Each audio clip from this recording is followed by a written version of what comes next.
ഇത് mass മോട്ടോഴ്സിന്നാണ്. Honda Shine വണ്ടിയുടെ engine നമ്മൾ ഗിയർ ബോക്സ് ബെയറിംഗ് മാറ്റാൻ വേണ്ടി അയച്ചായിരുന്നതാണ്. അപ്പോൾ അതിന് ശേഷം നമ്മളതിൻ്റെ ഫസ്റ്റിലത്തെ ഫിൽട്ടർ ക്ലീനിങ് ആയിട്ട് വന്നിട്ടുണ്ട് കേട്ടോ.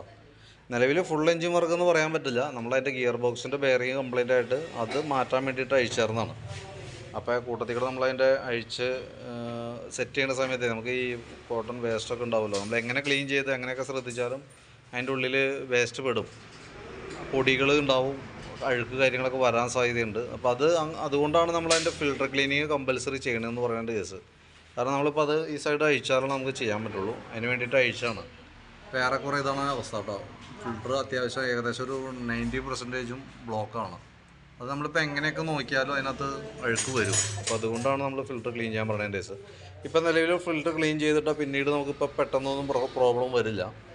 പക്ഷേ നമുക്കത് ശരിക്കും വർഷത്തിലൊരിക്കൽ, അതല്ലെങ്കിൽ ഒരു 10,000 കിലോമീറ്ററൊക്കെ കൂടുമ്പോൾ നമുക്ക് ഈ ഫിൽട്ടർ ക്ലീൻ ചെയ്ത് പോകുന്നത് എന്തുകൊണ്ടും നല്ലതാണ്. കാരണം എന്ന് വെച്ച് കഴിഞ്ഞാൽ മെയിനായിട്ട് നമുക്ക് സ്ക്രീൻ ഫിൽട്ടർ, ഇത് സ്ക്രീൻ ഫിൽട്ടറാണ്. സ്ക്രീൻ ഫിൽട്ടർ മാത്രമല്ല നമുക്ക് അതിനകത്തൊരു ഫിൽറ്ററിങ് അതിൻ്റെ ഉള്ളിൽ വരാം.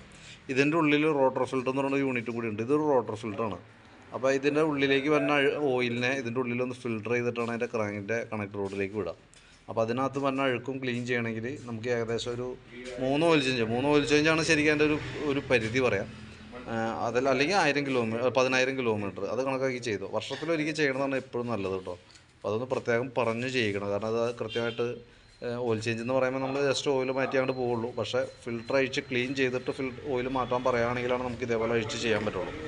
അപ്പോൾ അതിൻ്റെ പ്രത്യേകത എന്ന് വെച്ചാൽ നമുക്ക് ഇത് ക്ലിയർ ചെയ്ത് പോകുകയാണെന്നുണ്ടെങ്കിൽ എൻജിൻ്റെ ഈ ക്രാങ്ക് കണക്ട് റോഡിൻ്റെ ഭാഗത്ത് ഈ അഴുക്ക് ചെല്ലാതെ സൂക്ഷിക്കാനായിട്ട് പറ്റും. അപ്പോൾ എൻജിൻ ലൈഫ് കൂടുതലായിട്ട് കിട്ടും. അതാണ് അതിൻ്റെ ബെനിഫിറ്റ് കേട്ടോ.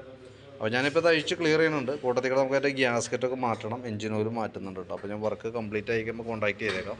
അതിൻ്റെ എസ്റ്റിമേറ്റ് ഡീറ്റെയിൽസൊക്കെ ഓൾറെഡി ഞാൻ വാട്സാപ്പിലേക്ക് സെൻഡ് ചെയ്തിട്ടേക്കാം കേട്ടോ. ഓക്കെ.